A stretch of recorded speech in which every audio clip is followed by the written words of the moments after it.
Good morning, everyone. Good afternoon or good evening, depending on where you're logging in from. First, to give a brief introduction of the speaker and the workshop we're having. So, Mike is the co-founder of Tiramisu, which is focusing on creating an environment of community and purpose.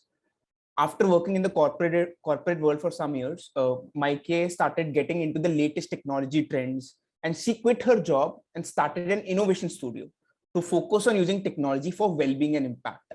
Then when COVID-19 came in, she decided to do something about disconnection and rising mental health issues. And that's where Tiramisu kind of came in. And she is trying to use Tiramisu to create a better way for people to connect online. And we are really looking forward to the session today. So over to you, Mike, and we're looking forward to your wisdom today. Thank you so much for coming in. Thank you so much for the introduction, Richard. So today, I'm going to quickly share my screen to give you an idea of the workshop that we are having. Today, we are going to talk about, as Richard said, reimagining social networks. And to start off with that, and I know it's probably early in the morning for some of you, but we still want to have some interaction. So to start off, what we are going to do is a little bit of a polling experiment, and we're going to create a word cloud with the question, what comes to your mind when you hear the words social networks? What 3 words come to your mind when you hear the word social networks? And for that, I'm going to quickly launch this poll, which you should be able to see now. So you can join us at Slido, or you can also basically scan the QR code that you see here. With the code that you need to put in is just a Y4Y. And then we're going to see the poll coming up. Which 3 words come to your mind when you hear social network?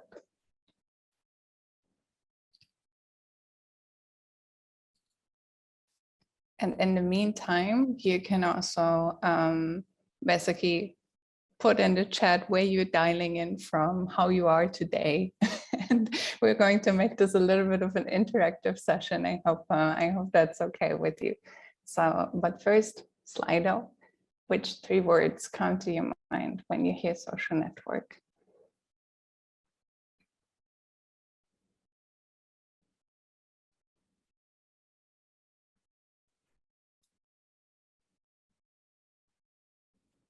Okay, so we're going to see some first results here. I'll wait a little bit more. So for anyone who just joined now, we are on Slido. You can scan the QR code, or you can go to slido.com, type in the code Y4Y for youth, and then just type down which 3 words do you come to your mind when you hear the word social network. And it's really interesting because we have addiction and sharing and connections. The movie, creativity. What else comes to your mind?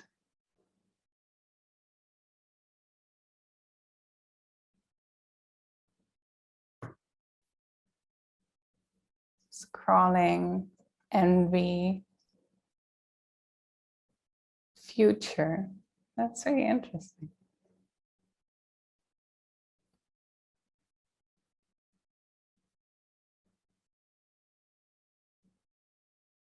Okay, so I think we have a really good result for this one now. So I think now we're going to go to the second poll that I have for you. And this one is going to be, which 3 words come to your mind when you hear the word community? And go. Again, if you joined late, it is on Slido, slido.com or slide.do, and you can scan the QR code and you just type in the code youth for youth, Y4Y, and then you can put in your 3 words there. So now we're talking about which 3 words come to your mind when you hear community. We have meaningful interaction, society, safety, representation,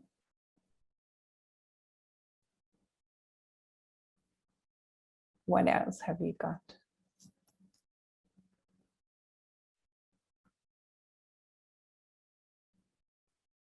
Being there for each other, friends and family, comfort, support.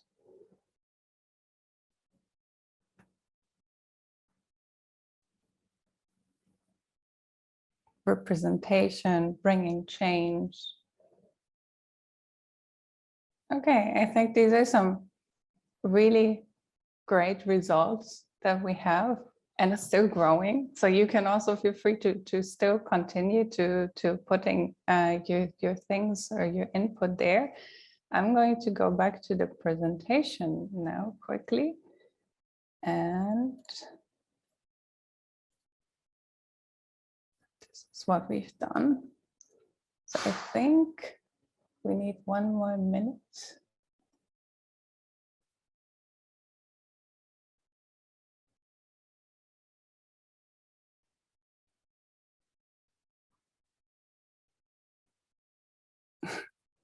So yeah, so our team is doing the magic in the background. So now you can actually see the results of the 2 polls that we are having just now. And I think it's really interesting to see the difference of what you see or what you thought of when you hear the word social network and when you hear the word community, because in essence, they are not that different when you really think about it from a language standpoint, but what we connect with them is really different. And I think there is an interesting reason for that, because it mostly depends on also how we use them. So we have on the one hand a bit of a mixed message, because we have addiction, but also connections and also community and social. And on the other hand, we have just the topics of community, support, society, being there for each other. So this one is much more positive. So that's quite interesting. And what we're going to talk about in the session today is a little bit the reasons for that, a little bit of how that came about, how we are thinking so differently about those 2 things, but also how we can make a difference in the words that are social network. So for Tiramisu, as we call it a social network of kindness. So we are really all about also rethinking a little bit those terms and how they come about. And on that note, I want to talk a little bit about the definition of what social network actually means. And basically, when you go to the dictionary, you're going to see a network of social interaction and personal relationships, and that's what social network used to mean. But then you also see this other topic, which is all about a dedicated website or application that enables users to communicate with each other, which sounds extremely technical when you look at just what the word social network should mean. So, and I think that also speaks a little bit to, and so the other side of the slide that I've put together here is, what are the frustrations that we actually have with the thing that we call social network, which should be about social interactions and personal relationships. So we see that some people are frustrated with bullying. Some people are frustrated with the lack of actual human connection. Some people are frustrated with the number of ads they see, which I think is a very important point. People are concerned who can see their activities. It portrays an unrealistic self-image, or spending way too much time there. And when you look at the definition, that those are some pretty serious concerns when it should be for social interaction and personal relationship.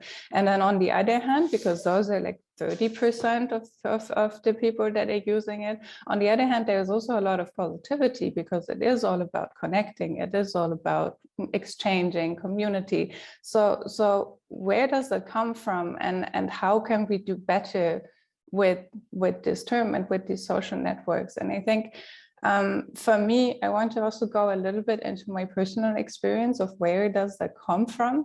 I grew up a little bit before the time where social networks were a thing, but I was very much struggling with similar topics, in the sense that I was, when I was younger, I was very much watching a lot of TV. I was going into a lot of, all of the discussions around what girls should be and what they should be all about. And what I was taking out of this was actually this very big topic of I need to be of a certain weight and I need to be thin enough in order to be worthy and in order to feel good. So for me, that was usually seeing the point that I was looking at my scale in the morning, and I needed to basically have a certain number there. Then I was happy. If I didn't, then I was basically not eating enough. So I was actually developing quite a severe eating disorder. And it didn't come from somewhere close to me. It didn't come from my close surrounding. It came mostly from this point that I was seeing all around me, and I was in a very insecure state, but I was seeing all around me, yes, okay, I need to be like this. I need to look like this. I need to behave like this. And so that's one thing that I really learned is when we are in an insecure and vulnerable state, these kind of things can really affect us. And I think that's also what it comes from when you see why people are saying, for example, that these kind of tools, and it's not only social media, it has been other things also before that, but that these kind of tools are getting into an unrealistic self-image that people are getting to. And then at the same time, I was the other experience that I'm referencing is that I was actually growing my Instagram account. I was trying to build this travel account, and I was also doing it quite successfully because at some point I had 14,000 followers there. But a lot of the interactions that I did on the platform were just all about getting more followers and getting more likes and doing more with that simple objective in mind. But I didn't really think so much about what was the good thing? Was it actually meaningful to me? And at some point it also felt pretty meaningless because in the end I was just interacting and I was doing all these things and other people were doing the same thing just so that we would all grow our accounts. So those are two things that I'm basically referencing some of my experience from, where I think also that relate to the negative points that I was talking about earlier. Why is it that some people are perceiving social media and social networks as something negative? And I think that very often comes from this topic of you are yourself not in the best state. Because now, for example, if I see things about I need to lose weight, I'm just going to say, no, I don't care. But at the point when I was very vulnerable and insecure, those messages really got to me. And the same thing as who is around you in those networks. Are you feeling supported? Are you feeling really held? Are you feeling well in the group that you're a part of? Or are you feeling unsupported? Are you feeling maybe even bullied? Are you feeling, what's the level of support that you're actually getting from the network? And then the third part that I was touching upon is basically this whole topic of your actions can start feeling really meaningless if you're basically just doing it for the sake of getting to an unrealistic number or getting to a follower count or something like this. To keep in mind is that, those are also some of the realizations that we had along the way, is that content basically is not necessarily something that is extremely social. So if you're posting something on social media, does that mean that you're actually interacting with someone? Or is that basically just something you are doing in order to get more engagement, to get more likes? But the same thing is basically also on followers, which we are talking mostly about. It's not the same thing as friends, and engagement on posts is not the same thing as actually feeling accepted. And what we also realize is that a lot of the topics here are then really about, a lot of the platforms are basically optimizing all of their things. And I think the social dilemma has been showing that extremely well, that a lot of the platforms are optimizing for a number of ads that you see. They're not really optimizing for how are you feeling when you are using them. So, and I think, and that's also one of the main points that we as a team are making, is that platforms should really start optimizing for well-being, for kindness, for better exchanges, and also for the impact that we are actually creating with our actions. So from our perspective, and I would be really interested to hear your perspective, these are some of the very important things that really need to be there with when it comes to social networks. And please feel free to share your own. So, and then this also ties into a little bit of the larger issues that we've been seeing at the time when we started the project, which is actually at the time when COVID-19 started. We've been seeing basically these three different things. On the one hand, companies are, on the one hand, people are really much more disconnected, and mental health issues are rising all around the world. Companies are also struggling with that because their employees are having problems with connecting. They are having problems with productivity. And at the same time, we have a lot of social causes and environmental causes that are trying to make a change, but they don't really have a lot of money for it. They are basically just scrapping together the change in order to make a change. And at the same time, companies are becoming under extreme pressure for the fact that they are not really supporting neither those causes, but also the people, because a lot of the advertisements that they are putting forward are not necessarily healthy. So,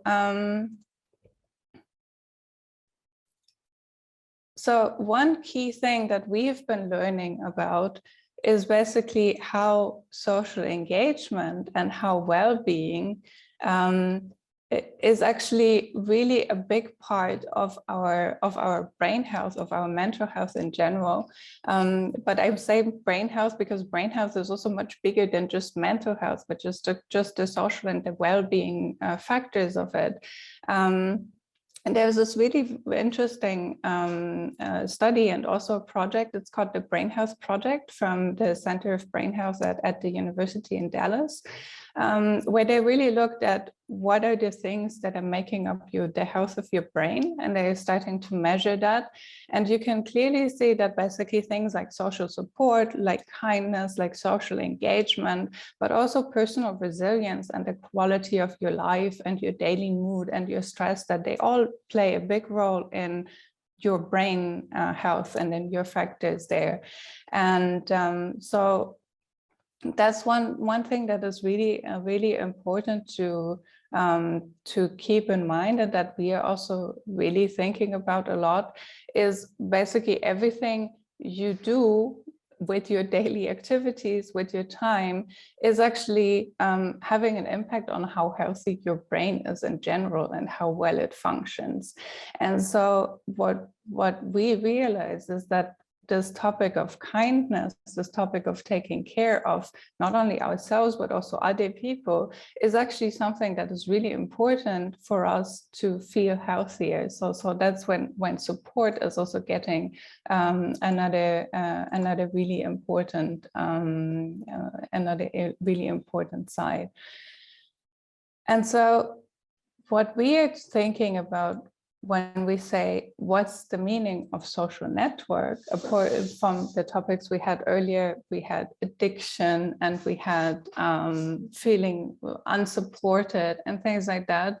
So what we think it should really be about is actually real connection. It should be about doing something jointly, doing something for purpose, and it should be about sharing goals and sharing activities, but doing that in a positive way. And so I have here basically the definition of community. Which is funny because in the end, when you look at the definition of what a social network originally is, which is all about personal relationships, and we look at the definition of what a community originally is, it's actually not that different, because it's about people sharing personal relationships and people having some things in common. But we think that basically this topic of community, and that's also what you guys reacted much more positive to in the kind of words that you've been coming up, that's actually one core thing of what makes also a social network healthy and productive and positive, or unhealthy and unproductive and not that positive. So what we're going to do now, and I think I would love to hear your input either in the chat or you can also, I don't know if I can unmute people, still checking that, but we basically have a couple of questions that I would love to hear your input on and hear your thoughts of what you think. So you can put those in the discussion board. I think I've also put some of them already in the discussions in Vova. So the first question is, and we'll see how that works, what makes you feel truly connected to others? So basically, at the core of community is connection. Where do you mostly get that connection from?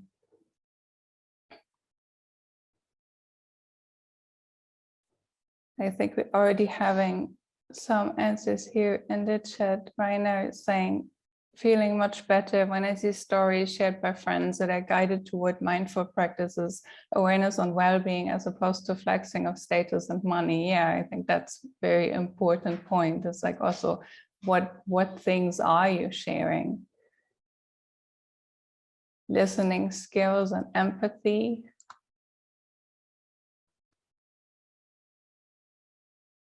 Sharing similar experiences and empathy.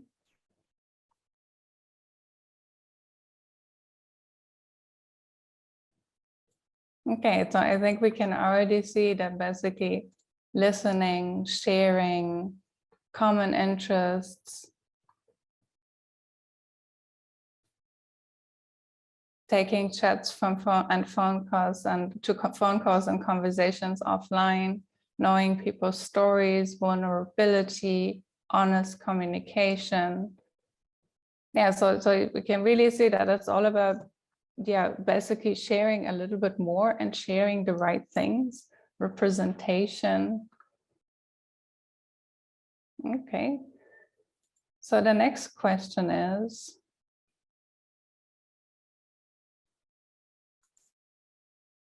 what really defines a community for you?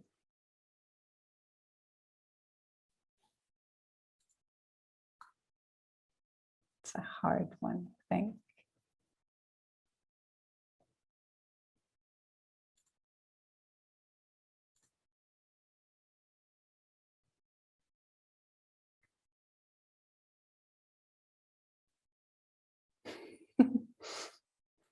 We should be one huge community of 8 billion people.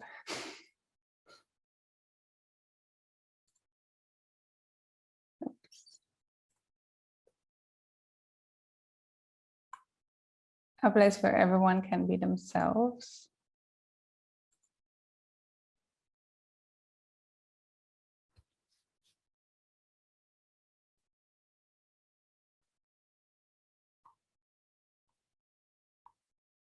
And that is a really great answer. And I think it also links to the things you said before about vulnerability, about knowing people's stories, about knowing who they really are. That's, I think, a big part of being yourself, right?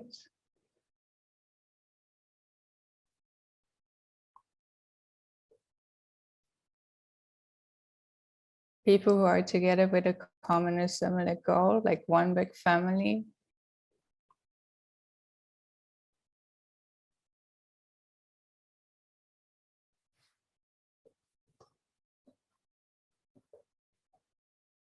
Inclusive support group of diverse individuals where there's no need to fit in.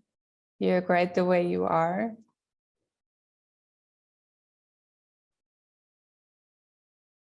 Yeah, I think that a lot of these things are really going into this topic of feeling truly accepted and feeling seen for who you are, and not trying to be in a way that you're just making yourself fit either to the platform or to the people that are around. Yeah.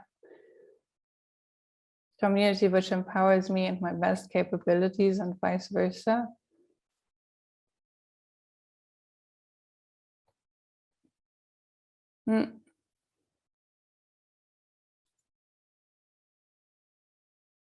Where there are more givers than takers. That's a good point.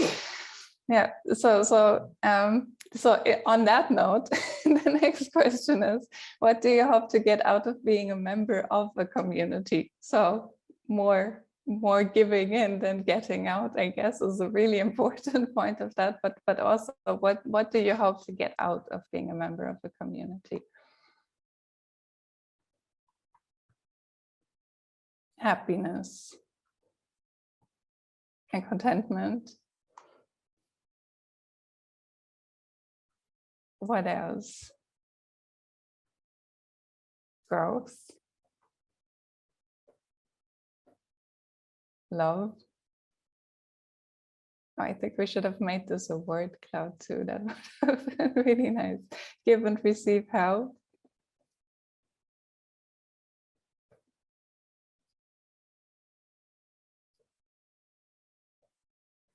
Mental peace, support. Relating to other people's struggles and vice versa. Help and get helped. We're social animals, so belonging to a community is good for our well-being and mental health. Good conversation.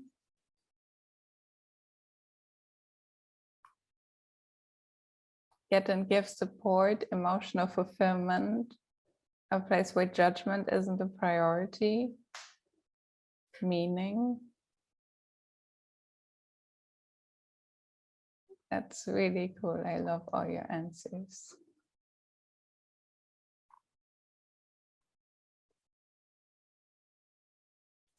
Okay, so the last question is, in what ways can a community keep you safe, engaged, and accountable?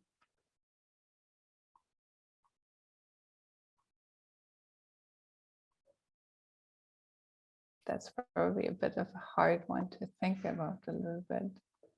But I think we already have a lot of answers that go in the ways. Now, we have some questions about rules. What are the rules? What are the rules that keep you safe and engaged and accountable? Who defines the rules? Yes. No, but I think you've also touched upon quite some of the topics before, because there is the topic of support, there is the topic of no judgment, there is a topic of well-being. Yeah, the platform defines the rules, carrot and stick policy. Speaking up for those who can't and enabling them to do so. I think that's really important. Does the platform define it, or do the people define it? Good reads, good content, or the governments? Being more inclusive. What really makes a platform inclusive?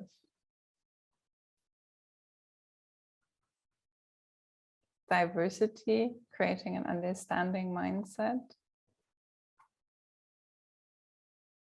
If my community works towards a common goal that keeps me engaged, policies and the culture creates a sense of safety and accountability.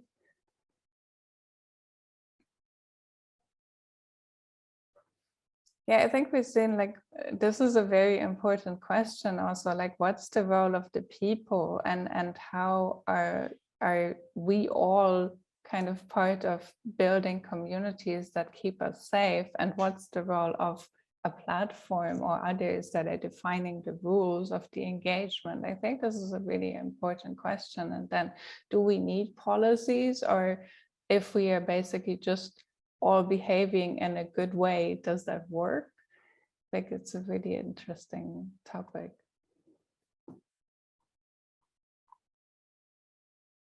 So I let you type some more in the chat on this, and I will go back to this after the next bit, or at the same time also. But I wanted to share also a little bit about basically what our understanding, or what we had learned about what are the things that communities are formed around, and what makes a community actually a community. And what you see, and I would also love to hear your perspectives on this, and maybe you can also type your experiences in the chat of what are communities that where you feel really good, where you feel really heard, where you feel really seen, like what kind of factors do they have in common. And I think when you look at the basis of it, very often is that we either share an interest that brings us together. So for example, we are all interested in a certain sport, we are all interested in a certain activity, we are all interested in a certain cause. So for example, we want to do something about the climate, or we want to do something about well-being, or we want to do something about any topic that we jointly care about, and that makes us a group. They are often linked around a place. So for example, for me, I met a lot of really good friends that also stayed to be a community in places I studied in. And then we were all also sharing identities, because we are all newcomers to a certain area and to a certain city. So that's an identity. But there's a lot of other ways of how identities make us a group. So there is a reason why, for example, people from the same nationality are kind of coming together when they are in a different country, or people with the same sexual interests are coming together and engaging, or people with the same, just basically the same background or the same activities that they're doing right now are getting together. So all that forms part of our identity. And if we are already having something in common, it really helps us to engage. Religion is also part of identity, that's true.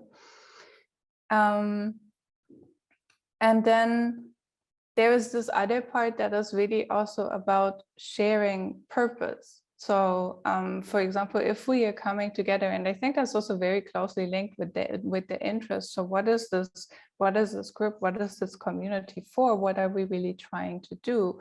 And then there is this topic of, okay, we're trying to do something together, and we are there for this purpose, and we are engaging for this purpose. So the picture we chose here is basically a picture of a cleanup. So I can meet other people and I can connect with them over this shared topic, that we are wanting to do something for our environment, and we want to go clean beaches. And in the end, we've spent the whole day together. We've had a good time together. So we actually connected, and we actually got together, and we are basically sharing a bit of interest, a bit of the place, a bit of the identity, but also a strong part of purpose. So yeah, it would be very interesting to hear if you have some examples of communities that you really felt great about being a part of, and which of those factors, or were there other factors that basically that made them great for you. So maybe that's something we can also discuss a little bit, if you have some input on that. My running club. That's a good one. Anything else? And we already had the topics of religion and culture earlier. I think those are also really important factors. And I think culture is also a bit of a factor of identity. Sometimes purpose, I think. My family, we're a big family. That's definitely the place and the identity. I'm not sure about the interest and the purpose part. It might be.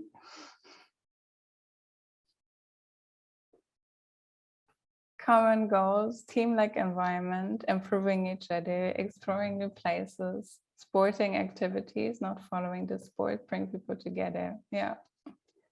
Fitness up with a local community. Yeah, so that's also all about sharing actual activities, being a team and doing something together. Yeah.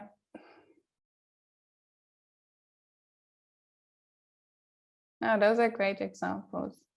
And I think those are also going quite a lot into these insights that in order to truly connect to other people, you need to do something with them. You need to really get to doing activities with them. It needs to really bring you together, and then you're becoming a part of something that you have also achieved together. And that's something that's very important in bonding with others. I think those are great examples. Yeah.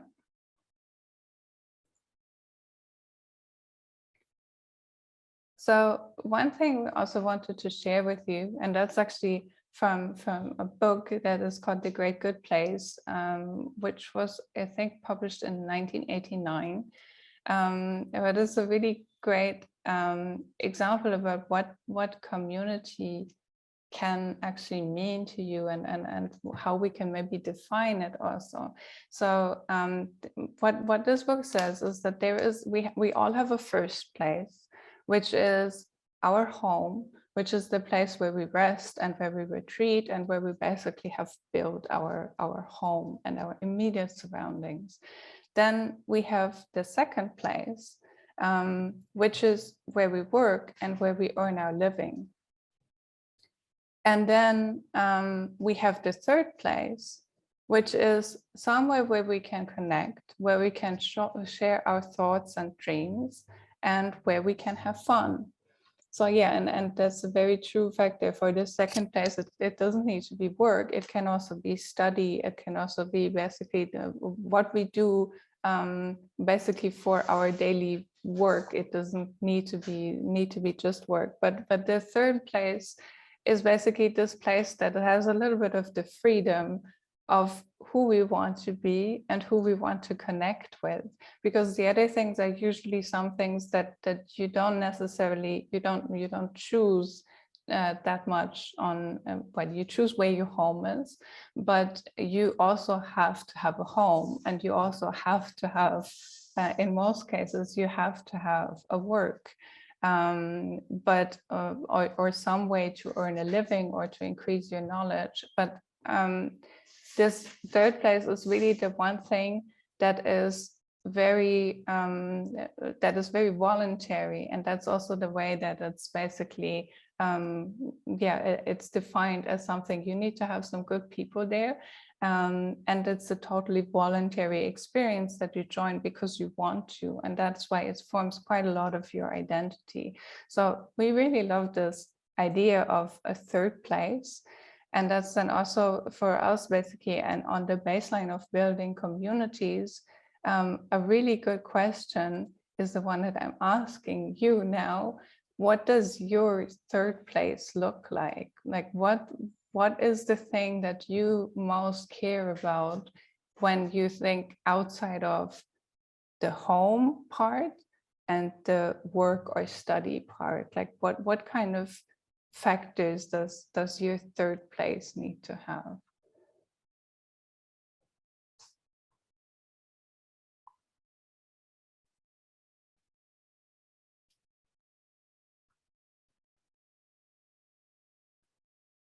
I think that's a tough morning question. Silence. The third place is all about silence. So what I can also do is I will go a little bit into telling you a little bit about tiramisu, and then we can go back and you can think a little bit about what does your third place look like while I'm telling you a little bit more about what we are doing with tiramisu, so that we're not hearing crickets for too long. So with Tiramisu, we are basically building what we call a social network of kindness. And a lot of the things that we've discussed earlier, that I have put also all the insights that I've put into this presentation are basically a little bit the founding parts of what we choose as our functions, what we choose as the things that should be done, and what we are experimenting with right now is how that works. So the first thing you can do on Tiramisu is basically join causes and join impact challenges. And those causes are basically about, could be about social topics, it could be about environmental topics. And it's basically where you can do something a little bit like volunteering, but you can also put up your own collective activities where you're basically, you can organize a cleanup, or you can go do something about homelessness, or you can go do something about mental health. So these are all basically really the kind of things where you can join a cause and do something meaningful with your time. The other thing is then more in the direct exchange. It's all about giving support and asking for help. So that's our way of changing a little bit this kind of, we are just having regular interactions on this platform and we're posting content. And what we think is that we need more platforms where it's not all about posting content, but where it's actually about connecting about something that is purposeful, that gives you meaning. So it's all about really providing support to each other. And then the third thing is really those shared activities, meeting others with shared interests and really getting out and doing something together. And we have this example here of a tennis game. So that's also this kind of thing. For example, we connect really well around sport activities and around other things. And then the other part of that is that we can do that with the people that are around us, but we can also do that with people that we already have a common interest with and that we already share and share some interest with. So that's why we are also building this part of communities.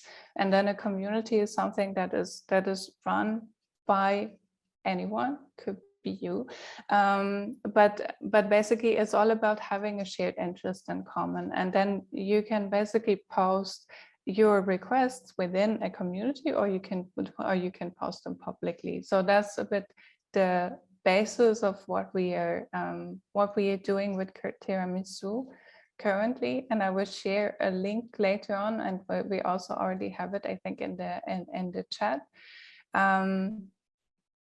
So yeah, so there is a question from Vijay: how does Tiramisu's business model work? How does the algorithms work? So the business model of Tiramisu is basically that we have been thinking quite a lot about how other platforms work. Is basically this topic of, we have advertisements, and then that's how the whole platform is paid. So it's free for people. What we are trying to do is we're trying to rethink this concept of advertisements, and we are basically not letting companies advertise their products and then link us to the screens. But what we want to do is basically let companies launch challenges about making impact. So this topic here of what I have on the screen, the thing of let's clean our park, that could be a challenge that a company is putting out. And then it's really not about basically them getting personal data of people and the fact that those activities are kind of gluing you to the screen. But it's all about them basically getting you to do something, and they are then also they can provide rewards to the people that have been most engaged, but they cannot advertise their products. So that's the one thing about the one part of it. The other part of it is that we want to actually bring the same logic into workplaces so that companies can put their employees onto the platform and that they can then exchange with each other, but they can also exchange with the people around, and they can organize their employee volunteering activities through this platform. So that would basically give us the opportunity to have it sustainably funded, but at the same time, we are not compromising our users' data. We are not compromising personal data. We are not targeting ads. We are not doing anything that is going into an unhealthy way and into an unhealthy manner. So that's what we hope to build up, and we're still testing if that works, but we very much hope that we can build such a system, and that we can also then keep it entirely free for the people that are on the platform, without being unhealthy for anyone, and basically also checking and getting the feedback on how it's actually helping to improve well-being, and making that one of our guiding stars of what activities we should have there or we shouldn't have there. So yeah, so in the end, we are basically still quite early. So to the question, what has been the result? What do users say?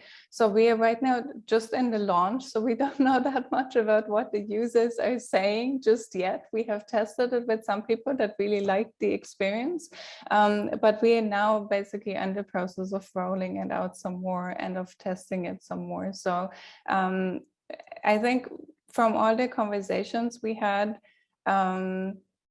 it's really, and that's also what I put in this presentation, a lot of the things that we've based our whole concept on is really about what people say, what makes them feel most connected, what makes them feel really good about themselves, how can we really build more communities of purpose. So these are really the main topics that we've been putting our guidance on, and we are right now in the process of onboarding the first student communities to the platform, and of really getting the feedback. And we would also, of course, be happy if any one of you who's listening now would want to test and would want to join us in and maybe even launching a community on this platform, and seeing how it goes and seeing how it develops.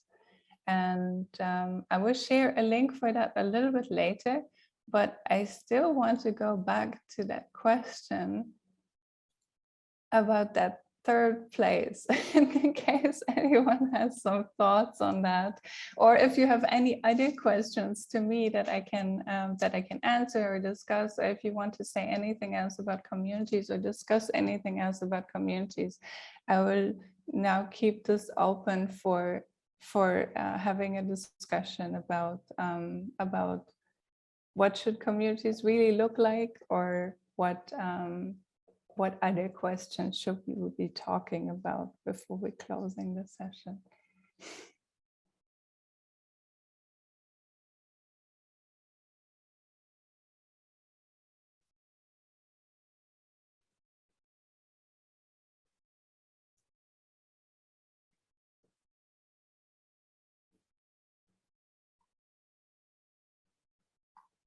I think you've already given me so much answers in the start of the session that you're now all out of answers, but we already had the thing of judgment-free places, acceptance, fitness groups. I think you've already given me quite a lot, but I let you think for a little bit.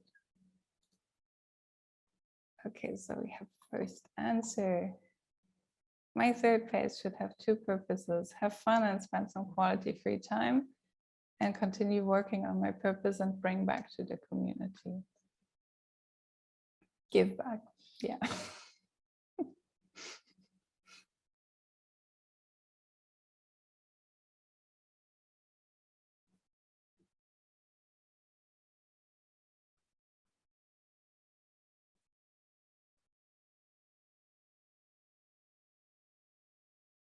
work on a common set of passion and enjoy. A good third place is basically where I can distress and not run into the same problems work and study give me. I think that's a really important point, yes.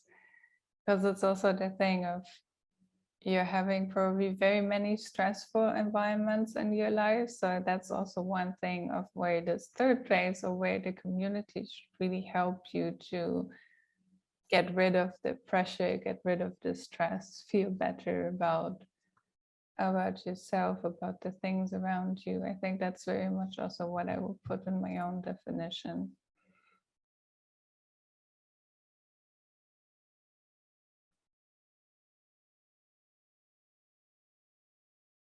A place where I won't be judged, yes. And can have fun. That's really important. So what kind of activities would you have in your third place? I think we've spoken about fitness already, but what is it when you say like de-stress, or when you say having fun?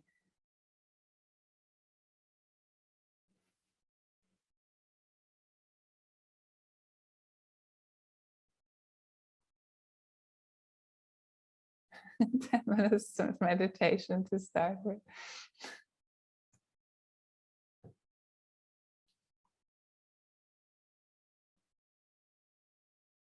So yeah, I'd love to hear about your activities. Meanwhile, we can maybe also already talk about oh, that's a wonderful thing. Sometimes my third place is an empty room. I love that. Eating out on weekends, foodies club. Sitting quietly and eating food. That sounds good. Sleeping. I think we have a lot of people that need silence and sleep over here. Maybe it's because it's Sunday. Solitude.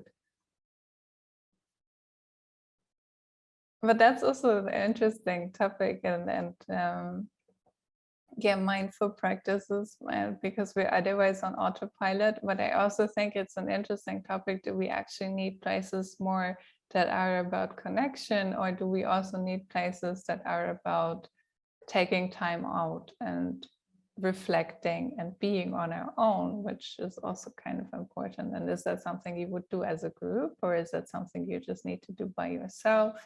So what's the role of that? And linked to that, I think it's also this very interesting question about COVID-19 and the new normal. And I think that's, to me, also very interesting point of, have we done too much of digital connection? Are we tired of that right now? Or do we basically, do we now need to go back to really meeting people in the real world? And how does that feel? So yeah, that's a very interesting question. And I think that's also why we, with the platform that we are building, trying to link a little bit from the digital to the real world, to really create this link that we can do both if we want to, because sometimes it's really good to connect with people that are not next to you and that are even a bit far off. And sometimes it's really good to connect with the people that are close to you, that you can actually get to some real discussions, real interactions, and you can really meet them and you can really do things together, which I think we've all been missing quite a lot over the last 2 years. So I think that's something that is very important to have. How do we make communities self-sustainable? That's an interesting question. What do you think? For me, I think it's all about having communities that are, so there always needs to be someone who is really guiding that community, or really having it as a focus that it moves forward. And I think that's also what you see on a lot of platforms. If there are communities that are really active and that are really interactive, there's always a person that is kind of guiding it for the sake of being there and really creating it. And it could be one person, can be multiple people. But I think to make a community self-sustainable, there needs to be a strong drive from the community that that we actually need to be there and need to keep it together. And then, so talking about COVID and activities, we have like the thing of like smaller groups, you don't feel forced out, scare of getting COVID.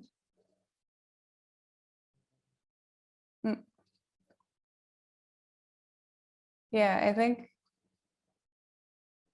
so. Do you have any more questions for me, or that you want to discuss, or any more thoughts on what your third pace would look like?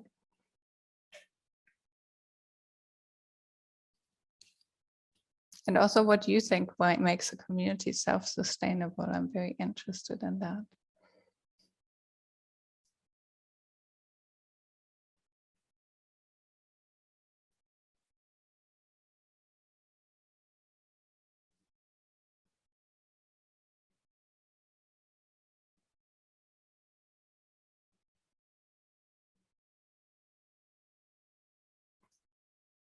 Start with our own social handles being more inclusive and welcoming.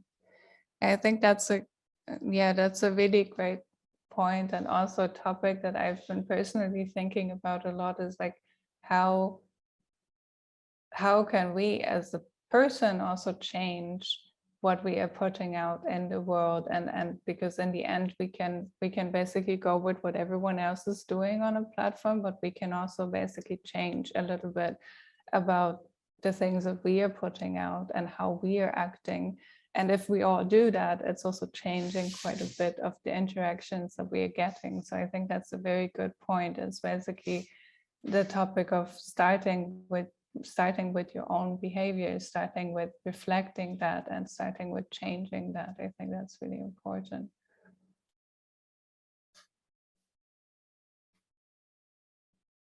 A good number of people have added value. Headspace leverages this existing platforms as well. Yeah, that's right. Yeah.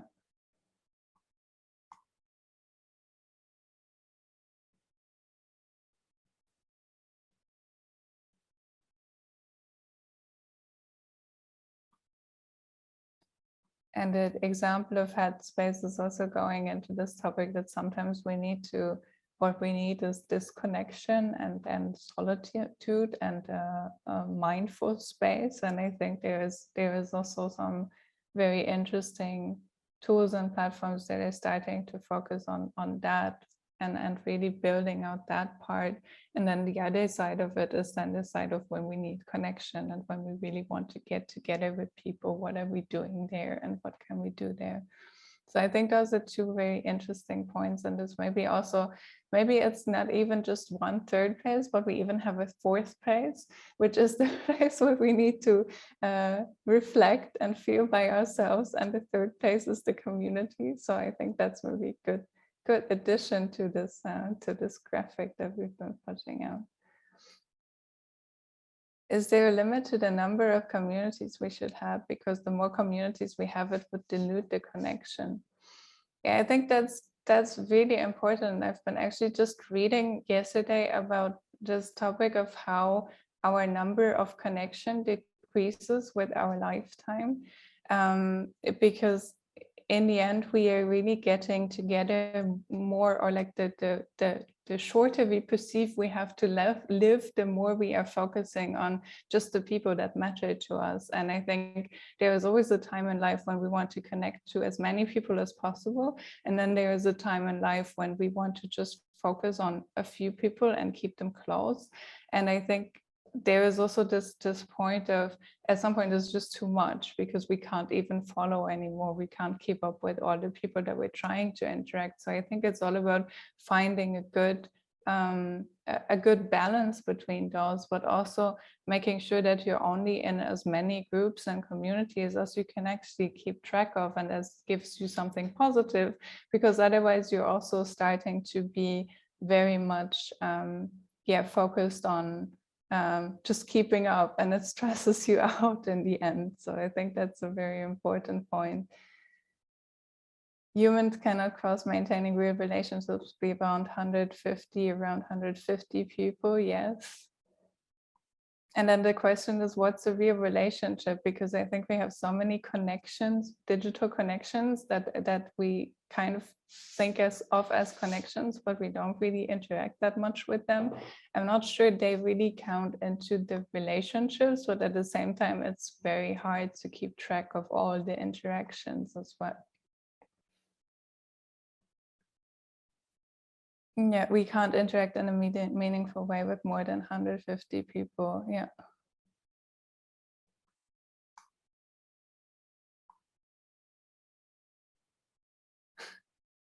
$150 people in a lifetime. I think it's at the same time, but I'm not 100% sure. I think it's at the same time, yeah. Yeah, I think it's about how many connections you can keep up at the same time. Okay, so what have we learned about our third place? Not in 1 hour, yeah. What have we learned about our third place? I think we need a judgment-free place where we can really get together with others and feel accepted.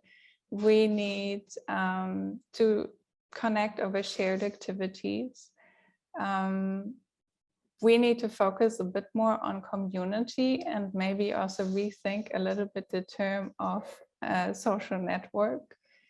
And we should basically, a lot of the connection, what's really important is that we kind of have a shared purpose, that we get together and we can actually do something.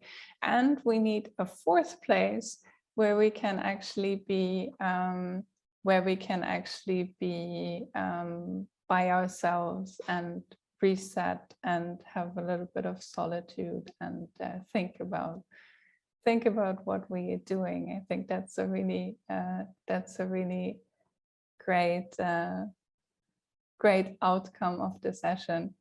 And now we have everyone questioning their number of LinkedIn connections. That's also a great outcome of the session. But I think it's really also important to think about what is actually a connection and which connections are important to us, and also what's the outcome that we are looking for ourselves. And I think that's one of the most important things. And that's why I really like this definition of a third place, because it also basically forces you to think a little bit about what do I want from this? What do I want from this group? What do I want from this connection? So making it a place is kind of a nice analogy to that. And so, yeah, if you like, you can think a little bit more about what your personal third place looks like. And I would be really interested in hearing a little bit more about that. And so fourth place. And so, yeah, so the last thing I have to share is basically, if you want to have a look at Tiramisu, if you want to see what we're up to, and if you maybe want to test what we've already built, there's a code here that you can just scan, or you can also just go to our website. And there's also our emails, and especially my email, to reach out to if you want to connect on any network. That's also perfectly fine. And yeah, so I would be really interested in your thoughts also about this session, about your third place. If you are interested in, if you're really into community building and you would be interested, for example, in launching a community in Tiramisu, we're really happy to hear from you. And anything else you have to share, we're always there and always open to discuss. And thank you so much for being so active and also very funny in this conversation. It was nice. I was not really feeling like I was talking to you, but at the same time I was really talking to you, so that was really great. And I think, yeah, I really love the mind maps that we've been doing also on social network and on connection, so and on community. So I think they really show a lot about how we've actually, what we are thinking about those two terms. Yeah. And I love to see that you loved the session. Thank you so much. I will stop sharing my screen now so that can really see. No, it was really great to have you all here this morning for me. Thank you so much, Maike, Khalid, and the whole Tiramisu team for organizing this. It really changed our perspective towards community. And I think it has asked, as Rainer is saying in the chat, simple yet provoking question that has changed our perspective. And I hope it empowers us to join communities that add value and think more on the third place or the fourth place. So thank you so much. And we look forward to more of these conversations together in the WUWA app as well. So, but stay tuned. We have more sessions coming in. So we'll be having a session at 3 p.m. on social entrepreneurship. So looking forward to seeing you all there. Thank you. Looking forward to that too. Thank you all.